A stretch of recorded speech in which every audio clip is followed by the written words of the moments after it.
2023, S company was taken over by P company, which purchased 75% of the ordinary shares in S company. Okay, now first S has acquired SS, then the parent has acquired the subsidiary and thereby ultimately got the control over the subsidiary also.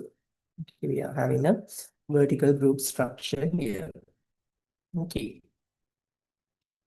Then the information are provided. Then we have some additional information. Item purchased by S company from SS and remaining in inventory on 31st March 2025 amounted to rupees 25,000. The profit element is 20% of the selling price of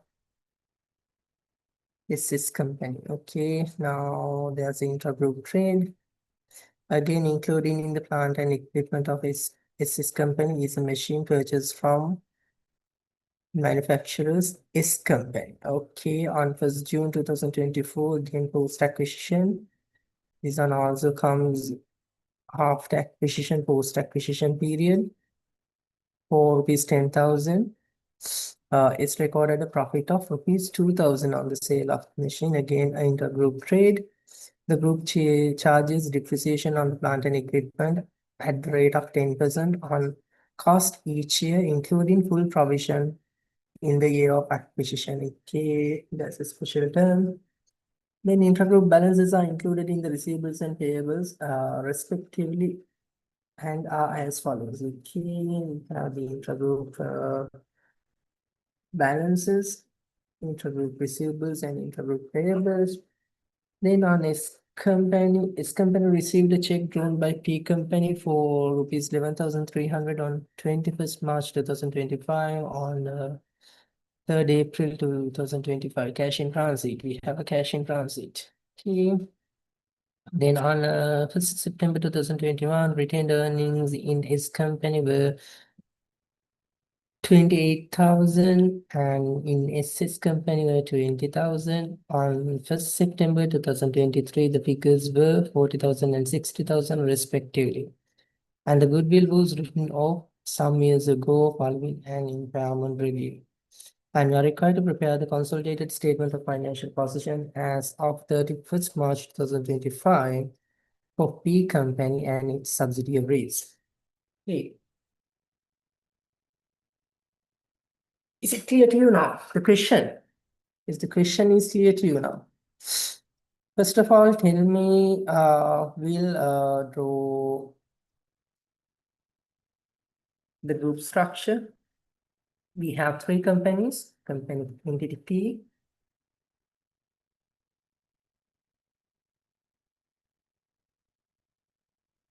entity S, and entity S.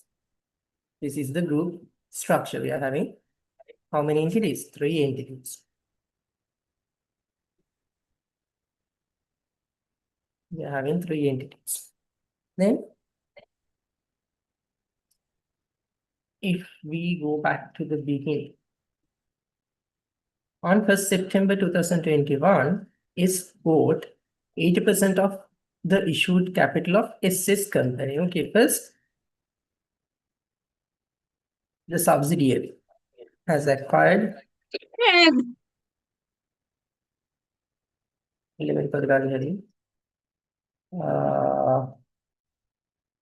80% of the ordinary shares. Okay, here 80% of the ordinary shares of S6 was bought by S company on 1st September 2021.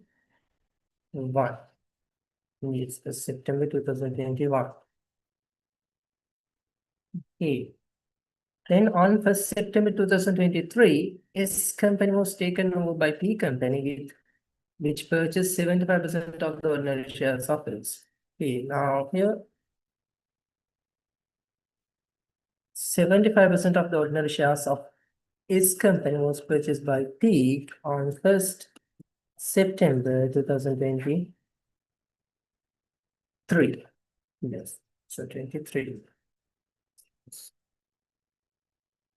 This is the group structure. Okay, based on the group structure,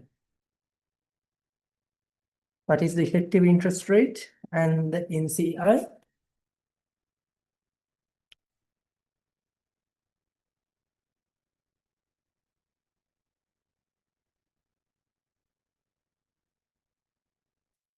%. And therefore NCI.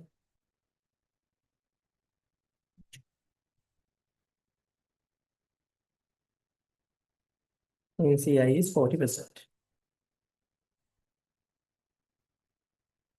Based on the group structure, the effective interest is 60% and the NCI is 40%. Is it clear?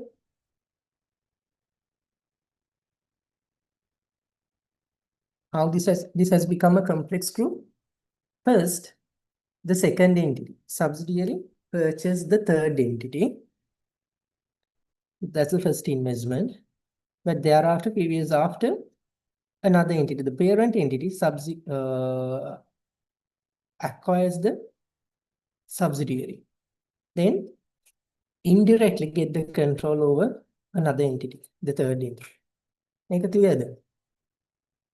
මෙතෙන්දි ළමයි මුලින්ම parent subsidiary එක acquire කරලා ඊට පස්සේ subsidiary එක ගිහලා sub subsidiary එක acquire කරනවා නෙමෙයි.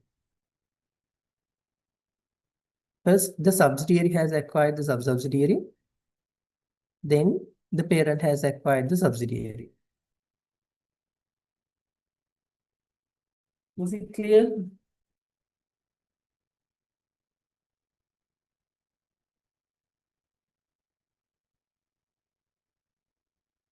මේ part එක clear the? ඔකට්ටිය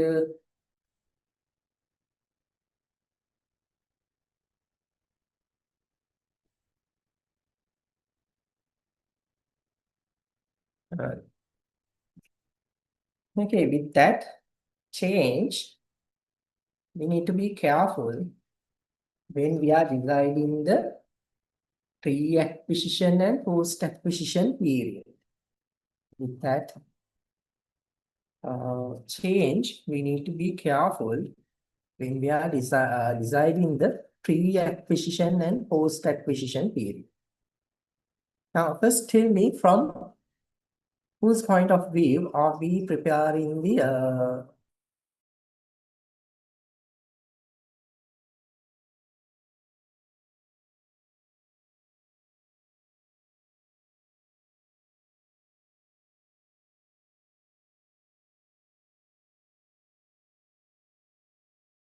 on whose perspective do we?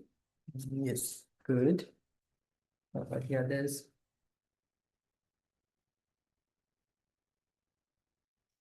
On parents' point of view. Okay, then tell me the cutoff date for the pre-acquisition and post-acquisition profits. Tell me the cutoff date for the pre-acquisition and post-acquisition profit for this group structure.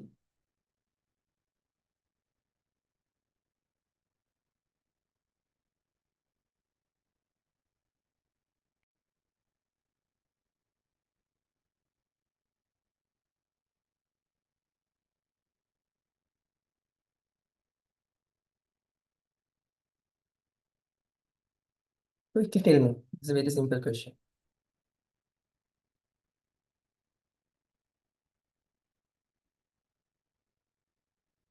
In a situation like this, that is the first point that we need to be clear of.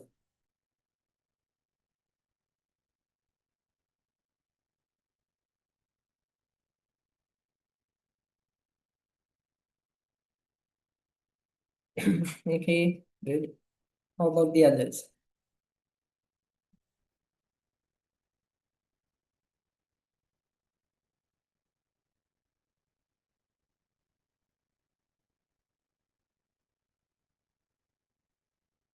I know today most of you might be on your way back to your boarding places from offices.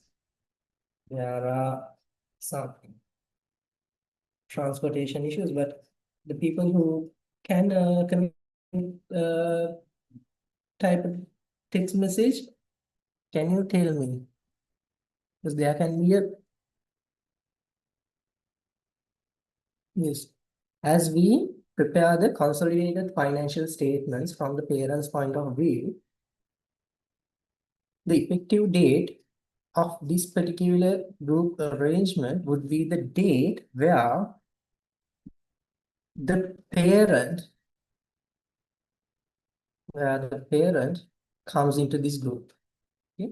Therefore, for the post-acquisition period, we need to consider the period starting from this date. Starting from this date. Okay. Okay. Then,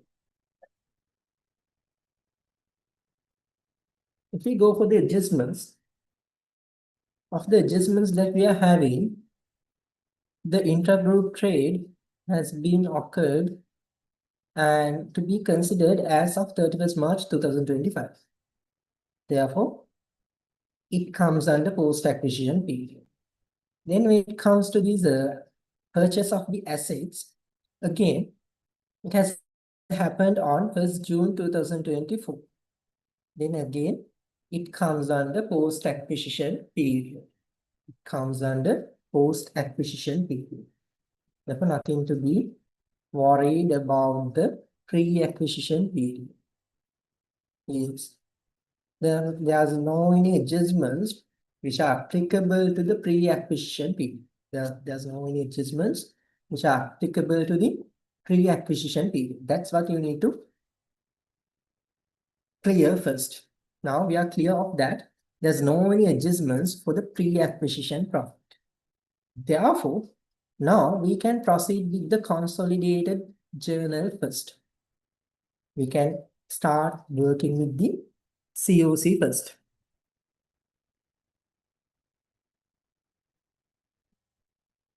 Then we'll quickly prepare the COC accounts.